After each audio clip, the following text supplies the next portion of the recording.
ಹೋಗಿ ಎಲ್ಲ ಸಂಘಟನೆ ಮಾಡ್ತಾ ಇದ್ರೆ ಹಿನ್ನೆಲೆ ಏನು? ರಾಜ್ಯ ವ್ಯಾಪ್ತಿ ಈಗಾಗಲೇ ಕಳೆದ ತಿಂಗಳು 16ನೇ ತಾರೀಕು ಪಕ್ಷದ JP ಭವನದ ಕಚೇರಿಯಲ್ಲಿ ವರಿಷ್ಠರು, ನಮ್ಮ ನಾಯಕರುಗಳು ಎಲ್ಲರೂ ಪಕ್ಷವನ್ನು ಬೇರ್ಮಟ್ಟದಿಂದ ಮತ್ತೊಮ್ಮೆ ಬಲಪಡಿಸಬೇಕು. ಜೊತೆಯಲ್ಲಿ ಅದರ ಜೊತೆಯಲ್ಲಿ ಪಕ್ಷದ ಸದಸ್ಯತ್ವ ನೋಂದಣಿ ಕ್ಯಾಂಪೇನು ಕೂಡ ಮಿಸ್ಡ್ ಕಾಲ್ ಥ್ರೂ ನೋಂದಾಯಿಸ್ತಕ್ಕಂಥದ್ದಕ್ಕೆ ಈಗಾಗಲೇ ರಾಜ್ಯ ವ್ಯಾಪ್ತಿ ಚಾಲನೆಯನ್ನು ಕೂಡ ಕೊಟ್ಟಿದ್ದಾರೆ. ಹಲವಾರು ಜಿಲ್ಲೆಗಳು, ತಾಲೂಕುಗಳಿಗೆ ಭೇಟಿಯನ್ನು ಕೊಟ್ಟು ಪಕ್ಷದ ಕಾರ್ಯಕರ್ತರು, ಮುಖಂಡರು, ಅಭ್ಯರ್ಥಿಗಳು ಭಾಳ ಚೆನ್ನಾಗಿ ಸ್ಪಂದಿಸಿದ್ದಾರೆ. ಕಾರ್ಯಕ್ರಮಕ್ಕೆ ಯಶಸ್ಸನ್ನು ಕೂಡ ಕೊಟ್ಟಿದ್ದಾರೆ. ಇವತ್ತು ವಿಶೇಷವಾಗಿ ಚಿಕ್ಕಬಳ್ಳಾಪುರ, ನಮ್ಮ ಗೌರಿಬಿದನೂರು ತಾಲೂಕಿಗೆ ಮೊದಲನೇ ಭೇಟಿಯನ್ನು ಕೊಡ್ತಾ ಇದ್ದೇನೆ. ಇಲ್ಲಿಂದ ಚಿಕ್ಕಬಳ್ಳಾಪುರಕ್ಕೆ ತೆರಳುತ್ತಾ ಇದ್ದೇನೆ. ಗೌರಿಬಿದನೂರಲ್ಲೂ ಕೂಡ ನಮ್ಮ ಈ ಭಾಗದ ಕಳೆದ 2 ಚುನಾವಣೆಗಳಲ್ಲಿ ಅಭ್ಯರ್ಥಿಗಳಾಗಿ ಸ್ಪರ್ಧೆ ಮಾಡಿ 3 ಬಾರಿ ಜಿಲ್ಲಾ ಪಂಚಾಯಿತಿ ಸದಸ್ಯರಾಗಿ, ಒಮ್ಮೆ ಜಿಲ್ಲಾ ಪಂಚಾಯಿತಿ ಅಧ್ಯಕ್ಷರಾಗಿ ಕೆಲಸವನ್ನು ಮಾಡಿರ್ತಕ್ಕಂಥ ನರಸಿಂಹಮೂರ್ತಿರವರಿಗೆ ಪಕ್ಷ ಟಿಕೆಟ್ ಕೊಟ್ಟಂಥ ಸಂದರ್ಭದಲ್ಲಿ 18ರಲ್ಲೂ ಕೂಡ ಒಳ್ಳೆ ಮತಗಳು ಅವ್ರ ಪರವಾಗಿ ಕ್ರೋಢೀಕರಿಸಿವೆ.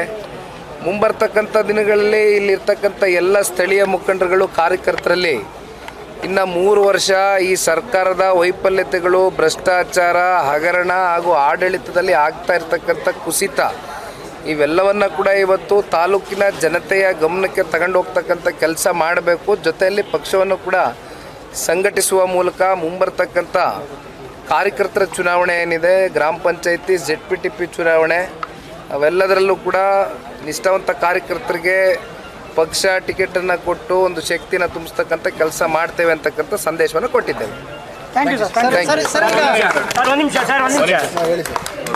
ಸರ್, ಕುಮಾರಸ್ವಾಮಿ ಅವರು ಮಹಾರಾಷ್ಟ್ರ ಮಾದರಿ ರಾಜ್ಯ ಸರ್ಕಾರ ನಿರ್ಮಾಣ ಮಾಡಕ್ಕೆ ಕೊಟ್ಟಿದ್ದಾರೆ. ಏನು ಮಹಾರಾಷ್ಟ್ರ ಮಾದರಿ ಇಡೀ ಕಾಂಗ್ರೆಸ್ ಒಂದಿಗೆ ಸರ್ಕಾರ ಮಾಡಕ್ಕೆ ಹೊರಟಿದ್ದಾರೆ ಅಂತ ಕೇಳಿಬರ್ತದೆ. ಈಗಾಗಲೇ ಸತೀಶ್ ಜಾರಕಿಹೊಳಿ ಅವರು ದೆಹಲಿಯಲ್ಲಿ ಭೇಟಿ ಮಾಡಿದ್ದಾರೆ.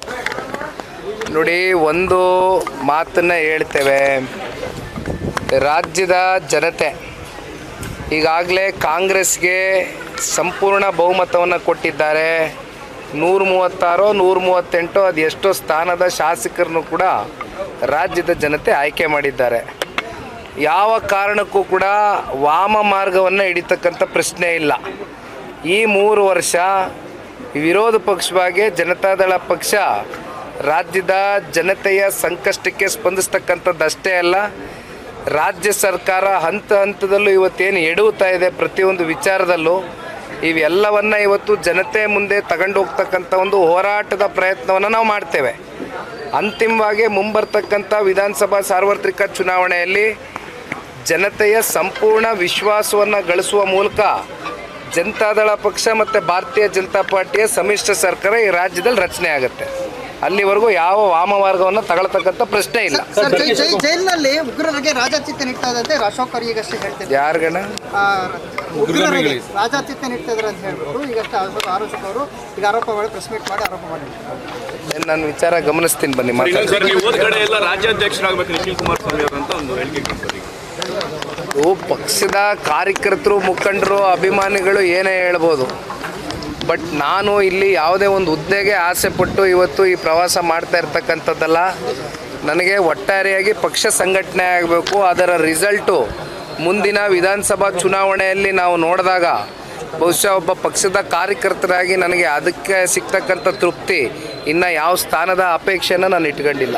ಮತ್ತೊಂದು ಸರ್, ಮೇಕೆದಾಟು ಯೋಜನೆ ವಿಚಾರದಲ್ಲಿ ಕುಮಾರಸ್ವಾಮಿ ಅವರು ಒಂದು ಕಡೆ ಒಲವು ತೋರಿಸ್ತಾ ಇದ್ದಾರೆ, DK ಶಿವಕುಮಾರ್ ಹೆಚ್ಚು ಆಸಕ್ತಿ ತೋರಿಸ್ತಾ ಇಲ್ಲ ಸರ್. ಈಗ ಸನ್ಮಾನ್ಯ ಕುಮಾರಣ್ಣವರು ಮೊನ್ನೆ ಚಾಮುಂಡಿ ಬೆಟ್ಟಕ್ಕೆ ಹೋದಂಥ ಸಂದರ್ಭದಲ್ಲಿ ಮಾಧ್ಯಮದ ಸ್ನೇಹಿತರು ಪ್ರಶ್ನೆ ಕೇಳಿದ್ದೀರಿ, ಅದಕ್ಕೆ ಉತ್ತರ ಕೊಟ್ಟಿದ್ದಾರೆ. ಇವತ್ತು IND ಮೈತ್ರಿಕೂಟದಲ್ಲಿ ಇರ್ತಕ್ಕಂಥವ್ರು ಯಾರು?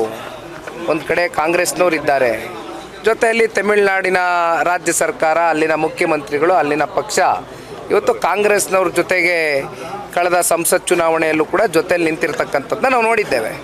ಕುಮಾರಣ್ಣ ಅವರು ಏನು ಹೇಳಿದ್ದಾರೆ, ಇವತ್ತು ಮೇಕೆದಾಟನ್ನ ನಿರ್ಮಾಣ ಮಾಡ್ತಕ್ಕಂಥದ್ದಕ್ಕೆ ಕಾಂಗ್ರೆಸ್ನವರು ಹೋಗಿ ತಮಿಳುನಾಡಿನ ರಾಜ್ಯದ ಮುಖ್ಯಮಂತ್ರಿಗಳು, ಅಲ್ಲಿನ ಸರ್ಕಾರಕ್ಕೆ ಮನವೊಲಿಸಿ ಇವತ್ತು ಅದನ್ನು ನಾವು ಮುಂದುವರಿಸ್ತೇವೆ ಅಂತಕ್ಕಂಥದ್ದು ಹೇಳಿದ್ದಾರೆ.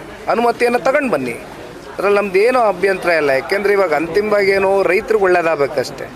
ನೀರಾವರಿ ವಿಚಾರಕ್ಕೆ ಸಂಬಂಧಪಟ್ಟಂತೆ ಎಂದು ಕೂಡ ಸನ್ಮಾನ್ಯ ದೇವೇಗೌಡರಾಗಲಿ ಕುಮಾರಣ್ಣ ಅವರಾಗಲಿ ಇಲ್ಲಿ ಯಾರ ಕ್ರೆಡಿಟ್ ಕ್ಲೇಮ್ ಸಿಗುತ್ತೆ ಸಿಗೋದಿಲ್ಲ ಅಂತಕ್ಕಂಥ ಪ್ರಶ್ನೆ ಅಲ್ಲ ಇದು ರೈತರ ಜೀವನದ ಪ್ರಶ್ನೆ. ಹಾಗಾಗಿ ಹೋಗಿ ಅವರು ತಮಿಳುನಾಡು ಸರ್ಕಾರ ಜೊತೆ ಕೂತು ಚರ್ಚೆ ಮಾಡಿ ಅನುಮತಿ ತಗೊಂಡು ಬರಲಿ. ಯಾಕೆಂದರೆ ಪಾದಯಾತ್ರೆ ನಾವೆಲ್ಲ ಮಾಡಿದ್ದು, ಮೇಕೆದಾಟು ನೀರು ಅದೆಂಥದೋ ನಮ್ಮ ಹಕ್ಕು ನಮ್ಮ ನೀರು ಅಂತ ಪಾದಯಾತ್ರೆ ಮಾಡಿದಂಥವ್ರು ಇದೇ ಉಪಮುಖ್ಯಮಂತ್ರಿಗಳು. ಹಾಗಾಗಿ ಅವ್ರದ್ದು ಅಷ್ಟೇ ಜವಾಬ್ದಾರಿ ಇದೆ, ಅನುಮತಿ ಕೊಡಿಸ್ಲಿ, ಅಲ್ಲಿಂದ ಮುಂದುವರ್ಸೋಣ. ಅಭಿವೃದ್ಧಿಗೆ ಅನುದಾನ ಸಿಗ್ತಾ ಇದೆ, ಎಲ್ಲಿ ಸಿಗ್ತಾ ಇದೆಯಣ್ಣ? ಕಾಂಗ್ರೆಸ್ನವ್ರು ಕೇಳಿದ್ರೆ ಹೇಳ್ತಾರೆ, ನಾವೇ ಕೇಳುವ.